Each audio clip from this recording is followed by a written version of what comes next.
Hi everyone, Coach Sullivan here again with MGS Coaching Football. My background's my 38th year coaching football. I've either been a defensive, offensive, or special teams coordinator, as well as a head coach at both the collegiate and high school levels. In this presentation, although this is technically a part of our plug family, we call it Spark family. So it's a subfamily, meaning this is a safety plug. We think like spark plugs, right? So we just add a little spark. So we add, right? It's a spark plug, which means it's a safety plug. Okay. So for codes, anything that's the military, like in this case, Blackhawk is the helicopter, is the whip. Okay. And in successive or other, I should say, presentations, you'll see the code that we use when it's going to be the free. Okay. So again, this is new. This is a subset of our plug family. So we call it a spark plug, which means it's a safety plug. Okay, following the logic of spark plugs in cars and so forth. Okay, so this one we will utilize versus any personnel grouping, but specifically in this presentation, we want to show you how we can use it to bring an eighth defender into the box versus a two-back set, or in this case, it's 21 personnel, and it's an I-Pro for the presentation. Okay, so it's our base 50 front, our base front in our 3-4 system, and the Blackhawk pressure with trio coverage. So you have to go to our zone blitz coverage playlist to get more about trio. I'm not going to go over that at all now. Okay, we'll start to show you how and why we would utilize a safety plug to attack a two back formation.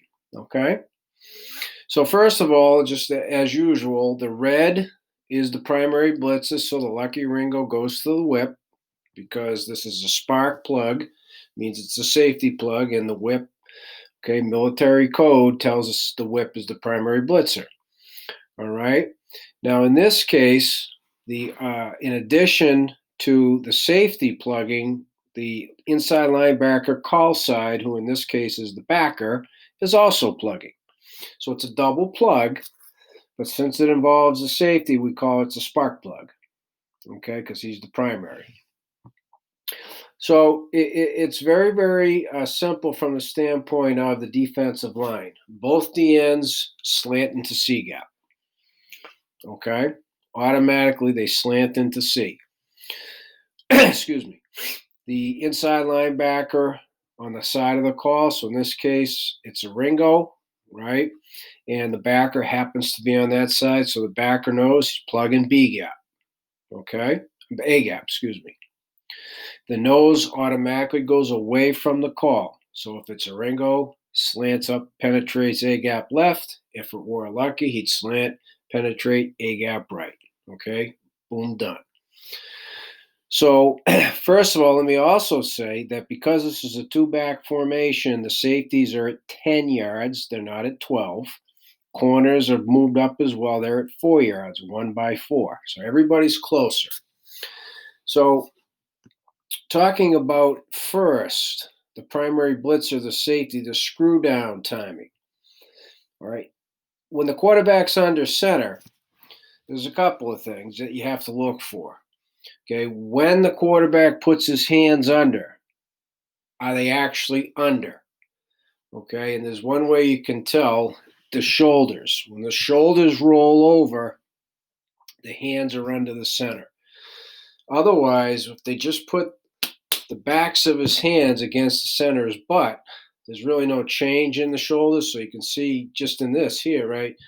There are my shoulders, not a real difference. See how when my hands go under here, forces the shoulders to roll over. So when the hands, both hands go under, there's typically they're not coming back.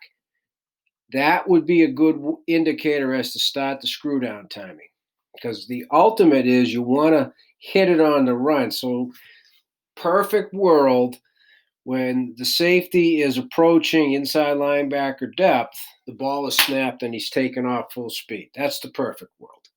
Okay. But we really don't want him starting blitzing from 10 yards because he won't be a factor in the play. Okay? So when the hands go under and the quarterback shoulders are rolling forward, not as easy to see with shoulder pads, I get that, but you can still see it because his whole body changes when his hands are up under the center, both hands. If there is some other indicator, whether it's you've picked up on cadence, again, film study, pregame, I've talked about this, have a coach paying attention to it when the ball is snapped, with the cadence, is there a freeze, and etc. Is it a color? Is it a number? Is it a state? You'll help your kids. All right? So that's all I'm going to talk about as far as the timing for now. The aiming point, we say you aim right at the butt of your defensive end because that butt's going to move on the snap. Okay, kids will have a tendency to aim over here because they think they're going to run into the butt. No, your aiming point is the DN's butt. The butt's going to move. It's not going to be there when the ball snaps. You will not run into each other. Okay, and then from there we say you're actually reading the near edge of the guard. Okay, read the near edge of the guard. Okay, and that'll tell you on pull, zone away, zone 2. So if it's zone 2 as an example, if he's fanning out, because we have a plug in A, we tell him to deflect upfield, stay in the B, because we have a guy in the A gap. Okay, there is no read out here for the backer whatsoever, so that's why we need the whip to stay in the B, the backer to stay in the A in this case. Okay, C, B, A, 31 technique, B, C. He is now the force defender. So that gives us the 8th man in the box in this case, right? 1, 2, 3, 4, 5, 6, 7. And then on the blitz, he's the 8th man in the box. So when they draw up the blocking scheme, the safety's not necessarily in it. He's not accounted for in this blocking scheme. Okay? So it's a very simple blitz. This is one we would run against teams that like to ISO the 2-man surface, 1, 2. This is a 3-man surface, 1, 2, 3. The center is involved in both surfaces always. Okay? So we would run it against a team that wants to ISO on the 2-man surface, a team that wants to try and run some power to the 2-man surface. Consequently, it's still a very good blitz against a team running power to the 3-man, although not as effective because you're going to get all down blocks. He'll get picked up. The safety has a chance to bend and make the play from the backside, but the backer is not likely to be able to make a play. Okay?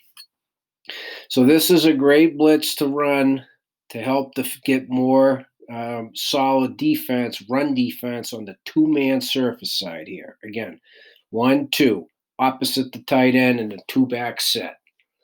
Okay? So this is what we call Blackhawk. The code is military helicopter. It tells us the whip is going, and the whip goes no matter what. This is not a case of if they change anything, now the free goes. This is like saying it's a whip blitz. Okay, so remember that is also our rule. When we designate the defender who's blitzing, that defender blitzes no matter what. Okay? So again, I hope that's helpful. This is what we call a spark plug. It's a subset within the plug family. Okay? It's specifying who's plugging. It's a safety. So then when it's a safety plug, we typically do not read out the inside linebacker who is also a part of the plug.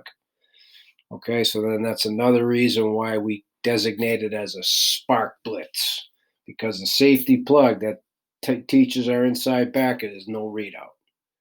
Okay, so as always, please, you have any questions, please reach out to me at CoachMJSullivan@gmail.com, and I'd love to talk football with you.